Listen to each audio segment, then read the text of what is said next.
भगवते वासुदेवाय। ओं इंद्रियाणि मनो बुद्धि रस्याधिष्ठानमुच्यते एतैर्विमोहयति स ज्ञानमावृत्य देहिनम्। इंद्रिय गण ओ मन ओ बुद्धि ये सबू को कामर बासस्थान बोली कहा जाए।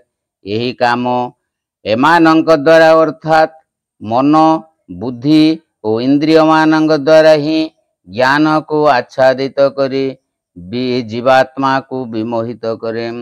और इंद्रिय मन और बुद्धि ये सब कामर बासस्थान बोली कहा जाए। एपरी कहबार अभिप्राय कौन?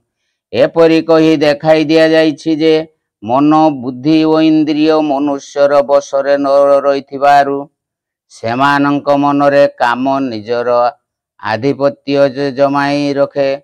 एणु कल्याण इच्छा करुथिबा मनुष्य तार मन और बुद्धि और इंद्रिय मानंक यही काम रूपक शत्रु को शीघ्र हटाई देबा किंबा सेटार ही अवरुद्ध करी ताहाकु नष्ट करी देबा उचित।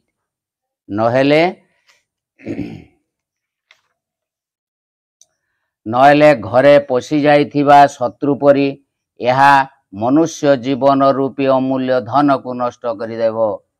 यही काम मन बुद्धि और इंद्रियंक द्वारा ही ज्ञान को आच्छादित करी जीवात्मा को मोहित करे। यही कथार भाव कौन?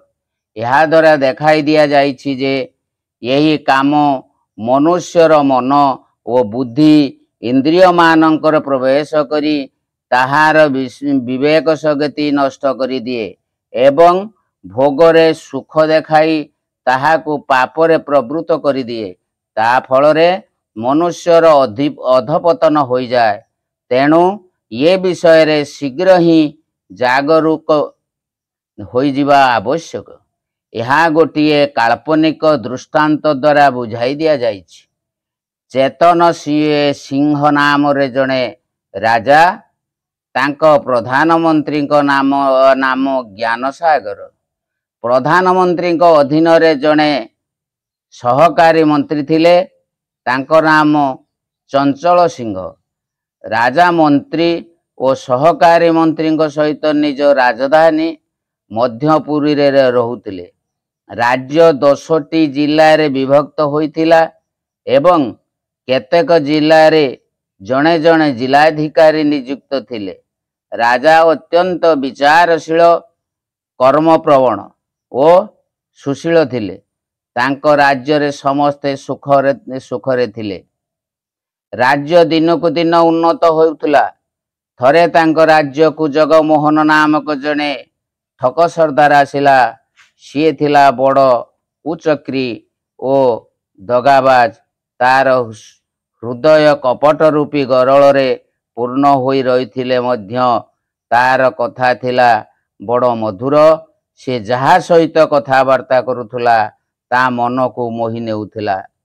से जणे व्यापारी वेशरे आसीथिला एवं जिलाधीश मानक सहित मिलामिशा करी सेई राज्य रे निजर व्यापार करिबा को अनुमति मागिला। एथिपाई से जिलाधीश मानंकु यथेष्ट प्रलोभन देखाइला। सेमाने ता प्रलोभन ने पड़ीगले किंतु ऊपर हाकिमंक अनुमति बिना तो सेमाने किछि करि परिबे नाही। दगाबाज व्यापारी जगमोहनर मंत्रणा रे सेमाने समस्ते मिसिताकु ऊपर हाकिम सरकारी मंत्री चंचल सिंह पाखकु नहीं गले। ठक व्यापारी तांकु मध्य बहुत प्रलोभन देखाइला। फलत चंचल सिंह मध्य जगमोहनर ठिका कथारे भूली गले। चंचल सिंह तांकु निजर उपरे अधिकार ज्ञान सागर पाखकु नहीं गले। ज्ञान सागर बुद्धिमान थिले किंतु से गोटिए दुर्बल हृदयर लोक थिले। से ठीक मीमांसा करी कौनसी निश्चय रे पहुंची पारु नथिले। तेणु से निजर सहकारी मंत्री चंचल सिंह ओ 10 जिला अधिकारी कथारे चलुथिले। या फल रे सेमाने अनुचित लाभ मध्य कर उठाइथिले। वर्तमान से चंचल सिंह और जिलाधीश कथारे विश्वास करी ठक बेपारी जाल रे पड़गले। से बेपार पाई अनुमति देवा को स्वीकार करदेले, किंतु कहिले महाराज चेतन सिंह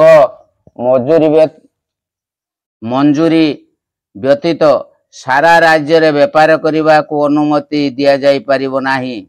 शेषरे ठक बेपारी प्ररोचना रे सेमाने तांकु राजांक पाखकु नहीं गले। ठक बड़ चतुर थिला, से राजा को बहु प्रलोभन देखाइला। राजा मध्य लोभरे पड़गले एवं से जगमोहन को निज राज्य रे सर्वत्र अबाध वाणिज्य चलाइबाकू एवं कोठी मान खोलिबा को अनुमति देदेले। जगमोहन जिला ऑफिसर मानकू तथा दुई मंत्री को किछि दियानिया करी संतुष्ट करदेला एवं सारा राज्य रे निजर व्यापार जाल छंदाई देला। जेते बेले सबुआडे तार प्रभाव विस्तृत हो गला, सेते बेले से अबाध रे प्रजा को लुटिबा को लागिला। जिलाधीश मानक सहित दुई मंत्री प्रलोभन रे पड़ी जाइथिले। राजा को मध्य लुटी धनर अंश देई से तांकु निजर बश करदेला। छल कौशल रे ओ मिठा मिठा चिक्कण चाकण कथारे राजा को तथा विषय लोलुप समस्त ऑफिसर को कर्मा कुमार्गामी कराई देई से समस्त को शक्तिहीन अकर्मण्य और दुर्व्यसन प्रिय करदेला एवं गुप्त भाव रे खूब शीघ्र निजर बल बढ़ाई से सारा राज्य रे निजर अधिकारी जमाई देला। एहीपरि भाव रे राजांकर सर्वस्व लुटि नहीं शेष रे तांकु भी नजरबंदी करदेला। यही उदाहरण को मनुष्य जीवन सहित तुलना कले देखिबे राजा चेतन सिंह हेउचंती जीवात्मा, प्रधानमंत्री ज्ञान सागर हैला बुद्धि, सहकारी मंत्री चंचल सिंह मन, मध्यपुरी राजधानी हृदय, 10 जिलाधीश 10 इंद्रिय, 10 जिला इंद्रिय मानकर 10 स्थान एवं ठक सरदार जगमोहन काम अटे। विषय भोग सुखर प्रलोभन ही समस्त को प्रलुब्ध कराए। विषय भोग रे पकाई से जीवात्मा को वास्तव सुख मार्ग को भ्रष्ट करी दिए एवं तांकु लुटिबा को लागे ओ तार ज्ञान को आवृत करी सर्वदा मोहित करी दिए। मनुष्य जीवनर परम लाभरू वंचित होई रहिबा को बाध्य करिबा ही नजरबंदी करिबा। अभिप्राय कि जे कल्याण विरोधी दुर्जय शत्रु काम इंद्रिय मन और बुद्धि को विषय भोग रूपक मिथ्या सुखर प्रलोभन देखाए समस्त उपरे निजर अधिकार जमाए। मन और बुद्धि एवं इंद्रिय मानक द्वारा विषय सुख रूपक लोभरे जीवात्मार ज्ञान को आवृत कर दिए और जीवात्मा को मन मोहमय संसार रूपक कैदी खाना रे पकाई दिए तथा परमात्मा प्राप्ति रूपक प्रकृत धनरु वंचित करी तांकर अमूल्य मनुष्य जीवन को नष्ट करी दिए। एही परि भाव रे काम रूपक शत्रुर अत्याचार एवं से केउठारे छपी रही अत्याचार करे से वासस्थान परिचय दे सारी वर्तमान भगवान से काम रूपक शत्रु को मारिबार उपाय कहउचंती और तांकु मारी देबा पाई अर्जुन को आज्ञा देउछंती। हरि ओं तत्सत्। ओं नमो भगवते वासुदेवाय। ओं परमात्मने नमः। ओं तस्मात्मिन्द्रियाण्यादौ नियम्य भरतर्षभ पापनं प्रजहिहेनं ज्ञान विज्ञान नाशनम। तेणु हे भरतवंशर श्रेष्ठ अर्जुन, तुम्हें प्रथमे इंद्रिय मान को वश करी ज्ञान और विज्ञान को नाश करुथिबा यही महापापी काम को अवश्य बलपूर्वक मारी दियो। तस्मात् ओ आदौ यही दुई पद प्रयोग कर इंद्रिय मान को वश कर बोली कहबार अर्थ कौन? तस्मात् पद हेतुवाचक यह सहित आदो पद प्रयोग करी इंद्रिय मान को वश करने को कही भगवान देखाई जे काम ही समस्त अनर्थर मूल। यह प्रथमे इंद्रिय मानकर प्रवेश करे और सेमानंक द्वारा मन बुद्धि को मोहित करने सहित जीवात्मा को मोहित करे। मन बुद्धि एवं इंद्रिय माने यार निवास स्थान अटंती। तेणु प्रथमे इंद्रिय मानक उपरे निजर अधिकार साब्यस्त करी यही काम रूपी शत्रु को अवश्य मारिदेवा उचित। यार वासस्थान को रुद्ध करदेले यही काम रूपक शत्रु को मारिबा सहज हेब। अतएव प्रथम इंद्रिय मानक उपरे मन को संयत करने को पड़िबो। इंद्रिय मानक केउं उपाय वश करवा उचित?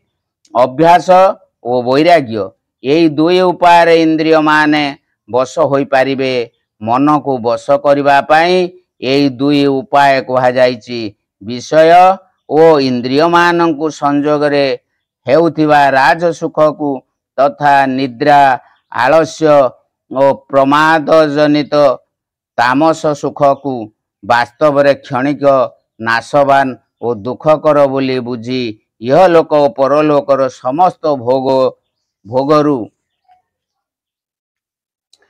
विरक्त रहिबा ही वैराग्य।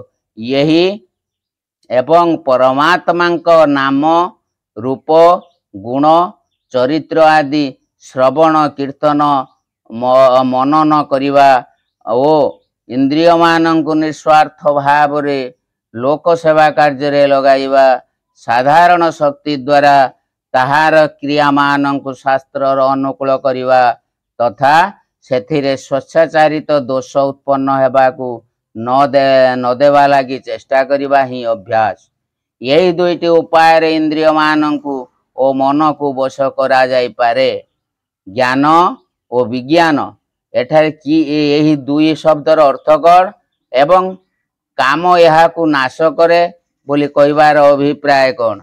भगवान निर्गुण निराकार तत्वर प्रभाव महात्म्य और रहस्य युक्त यथार्थ ज्ञान को ज्ञान कहती तथा सुगुण निराकार और दिव्य साकर तत्वर लीला रहस्य गुण और महत्व एवं प्रभाव रे युक्त अर्थात ज्ञान को विज्ञान कहती। यही ज्ञान और विज्ञान यथार्थ प्राप्ति पाई हृदय रे जेउ आकांक्षा उत्पन्न हुए ताहाकू यही काम रूपक महाशत्रु निजर मोहिनी शक्ति द्वारा नित्य निरंतर दबाई रखे। अर्थात यही आकांक्षार जागृति उत्पन्न ज्ञान विज्ञान साधना रे बाधा सृष्टि करे। यही कारण ज्ञान विज्ञान प्रकट होई पारे नाही। तेणु काम को यार नाश करी कुआ जायछि। नाश शब्दर दुईटी अर्थ हुए, गोटे हेउछि अप्रकट करिदेबा एवं द्वितीयटी हेउछि वस्तुर अभाव करिदेबा। एठारे अप्रकट करिदेबा अर्थरे ही नाश शब्दर प्रयोग करा जायछि। पूर्व श्लोकरे मध्य ज्ञान काम द्वारा ढांकी हो जाए बोली कहा जायछि। ज्ञान विज्ञान को समूले नष्ट करिदेबा को कामर शक्ति नाही, कारण कामर उत्पत्ति अज्ञान होइछि। एणु ज्ञान विज्ञान पूर्ण भाव रे प्रकट होइजिबा परे अज्ञान समूले नाश हो जाए। आउ ज्ञान विज्ञानर नाशर कौनसी प्रश्न ही रहे नाही। पूर्व श्लोकरे इंद्रिय मान को वश करी काम रूपक शत्रु को नाश मारिबा को କୁହାଯାଇଛି ଏହାର ଉପରେ ଶଙ୍କା ହୁଏ ଯଦି ଇନ୍ଦ୍ରିୟ ଓ ମନ ଓ ବୁଦ୍ଧି ଉପରେ କାମର ଅଧିକାର ହୋଇଥାଏ ଓ ତାହା ଦ୍ୱାରା କାମ ଜୀବାତ୍ମାକୁ ମୋହିତ କରି ରଖେ, ତେବେ ଏପରି ସ୍ଥିତିରେ ଇନ୍ଦ୍ରିୟମାନଙ୍କୁ ବଶ କରି କାମକୁ କିପରି ମାରିଦେବ, ଏହି ଶଙ୍କା ଦୂର କରିବା ଉଦ୍ଦେଶ୍ୟରେ ଭଗବାନ ଆତ୍ମାର ଯଥାର୍ଥ ସ୍ୱରୂପ ଲକ୍ଷ୍ୟ କରାଇ ଆତ୍ମବଳ ସ୍ମରଣ କରାଇ ଦେଉଛନ୍ତି। ଓଂ ନମୋ ଭଗବତେ ବାସୁଦେବାୟ। ଓଂ ପରମାତ୍ମନେ ନମଃ।